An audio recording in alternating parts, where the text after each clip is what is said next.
बहू, तेरा काम निपटा है कि नहीं? अरे मम्मी जी। हाँ मम्मी जी, सारा काम हो गया। अब मैं चलती हूँ। चलती हूँ? तू कहाँ चल दी? मैंने आपको पहले बताया था ना कि पापा की तबीयत ठीक नहीं है, तो मैं बस वहीं जा रही हूँ। अरे तू कल परसों तो मिलकर आई थी, आज फिर चल दी? ये कौन सी बात हुई? अरे मम्मी जी, उनकी देखभाल करने वाला कोई भी नहीं है ना वहाँ पर। ना वो ढंग से खाना खा रहे हैं, ना पानी पी रहे हैं। तो अब जाऊंगी, उनका ध्यान रखूंगी और खाना बनाकर खिलाकर आऊंगी उनको। ठीक है, जा। रोज की सिरदर्दी हो गई है ये तो। मम्मी, आज कुछ ज्यादा देर नहीं कर दी है भाभी ने आने में। सोच तो मैं भी रही हूँ, क्या करूँ मैं, परेशान करके रख दिया है इसने मुझे। पता नहीं कब ठीक होगा इसका बाप। अरे मम्मी, कैसी बातें कर रही हो आप? भाभी काम से जाती है, कोई पार्टी करने नहीं जाती। अरे बेटा, मुझे भी पता है वो पार्टी करने जा रही है, मजबूरी में जा रही है। लेकिन ऐसे मजबूरी में भी जाना, रोज रोज मायके में जाना अच्छा लगता है क्या? अरे बहू है वो इस घर की, इस घर के लिए उसकी कोई जिम्मेदारी बनती है कि नहीं बनती? अरे मम्मी, आप एक बात बताइए, वो किसके सहारे छोड़े अपने पापा को? ना उनके भाई बहन है, उनकी मम्मी पहले ही शांत हो गई। कौन संभालेगा उनके पापा को, ये बताओ। अरे तो उसकी ज्यादा हिमायती मत कर। मम्मी जी, आ गई महारानी। अरे सारी जिम्मेदारी मायके की ही निभानी है क्या? ससुराल है या नहीं? यहाँ कुछ है या नहीं क्या? यहाँ की जिम्मेदारी नहीं बनती तेरी? अरे मम्मी, फिर शुरू हो गई आप तो। अरे मम्मी जी, मुझे कौन सा शौक है वहाँ जाने का, बस मजबूरी में जाना पड़ता है वहाँ। अगर मैं नहीं करूंगी उनका तो कौन करेगा मम्मी जी? आखिर कौन है उनका मेरे अलावा देखभाल करने वाला इस दुनिया में? अरे मम्मी जी, मैंने आपसे कहा तो था कि मैं यहाँ पर ले आती हूँ उनको, लेकिन आपने मना कर दिया मम्मी जी। पापा ना माँ के जाने के बाद बिल्कुल भी। अरे बस बस बस, मुझे ये रामायण मत सुना, जाके खाने की तैयारी कर ले, देर हो रही है। ठीक है मम्मी जी, बस अपने बाप से मतलब रह गया है। हम तो कुछ लगते ही नहीं उसके, रोज मायके उठा के चली जाती है मुंह। अरे मम्मी, ये क्या तरीका था भाभी से बात करने का? एक तो उनके पापा की तबीयत खराब है और तुम उन्हें ढंग से जीने नहीं देती हो यहाँ पर। वो कितनी परेशान है बेचारी। अरे वो संभालते रहिए दोनों घर का, आप तो नहीं कर रही हो ना कुछ भी काम, सारा काम वही करके जाती है। अरे तो चुप रहा कर, तू इतनी बड़ी नहीं हो गई है, मुझे पता है मैं क्या कर रही हूँ। अरे मम्मी, आपसे तो बात ही करना बेकार है। हाँ हाँ, जा यहाँ से, मत कर मुझसे बात। मुझे नहीं करनी तुझसे बात, मुझे किसी से बात नहीं करनी।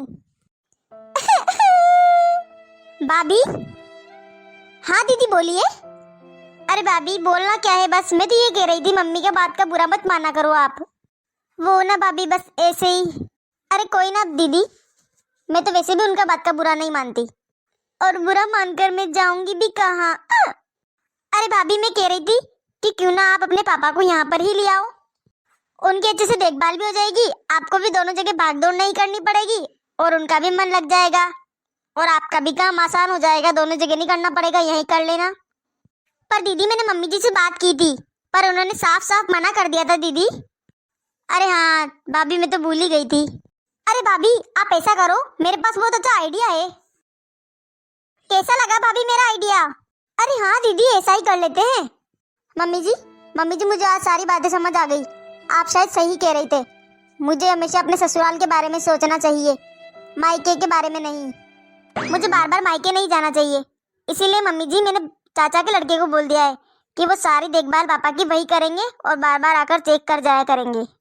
अरे बहू, मैं तो जो कहती हूँ ना, तेरे भले के लिए ही कहती हूँ। चल, देर से ही सही, पर तुझे समझ तो आई मेरी बात। चलो अक्ल तो आई इसे। अरे मम्मी, बड़ी खुश नजर आ रही हो। अरे बेटा, आज अक्ल आ गई उसको। अरे मम्मी, मैं समझी नहीं। अरे तेरी भाभी को अक्ल आ गई कि मायका उसका घर नहीं है, ससुराल ही है उसका घर। पता है, उसने उसके पापा को उसके चाचा के घर भेज दिया है, वही लोग देखभाल करेंगे उनकी। हाँ, चलो अच्छा है, मेरा तो पीछा छूटा। अरे मम्मी, पीछा नहीं, जमीन जायदाद छूट गई आपकी। जमीन जायदाद? अरे मम्मी, कैसे समझाऊं मैं आपको? एक बात बताओ मम्मी, भाभी की कोई बहन है? नहीं बेटा। कोई भाई है? नहीं बेटा। तो मम्मी मुझे एक बात बताओ, वो भाभी के एक बड़ा सा घर है, सारी प्रॉपर्टी है, वो किसके नाम हुई? बहू के। मम्मी, लेकिन अब वो बहू की नहीं रहेगी। अरे तू तोड़ मरोड़ के बातें क्यों कर रही है? साफ साफ बता, क्या बोलना चाहती है? अरे मम्मी, एक बात सुनो सिंपल सी, अगर भाभी उनके पापा की देखभाल कर रही होती या फिर उनके पापा यहाँ पर होते, तो उनकी सारी प्रॉपर्टी पे हक भाभी का होता। अगर उनके चाचा के लड़के सेवा करेंगे भाभी के पापा की, तो कल को वो कहेंगे कि बहन सेवा तो हम लोग कर रहे हैं और प्रॉपर्टी हम तुझे कैसे दे दें। वही रखेंगे ना प्रॉपर्टी जो सेवा करेगा। वो तो साफ साफ बोल देंगे कि सेवा हमने करी है तो प्रॉपर्टी हमारी है पूरी, आपका कोई हक नहीं है इस पर। अरे हाँ, बिल्कुल ठीक कह रही है बेटा तू तो। अरे हाँ, ये बात तो मेरे दिमाग में आई नहीं बेटा, मैंने तो सोचा ही नहीं इस बारे में। अब क्या करूं मैं? और बहू उसने भी तो बोल दिया अपने चाचा के लड़के को कि वो सेवा कर लेगा उसके पापा की। अरे मम्मी, अभी भी देर नहीं हुई है, बिल्कुल टाइम नहीं हुआ है अब भी। आप है ना भाभी को बोलो, थोड़ा सा प्यार से बात कर लोगी ना, भाभी उसमें ही खुश हो जाती है। आप उनको बोलना कि वो उनके पापा को यहीं पे ले आए और उनकी सेवा यहीं पे करती रहे। इससे हमारा घर का काम भी हो जाएगा और उनके पापा की भी सेवा हो जाएगी।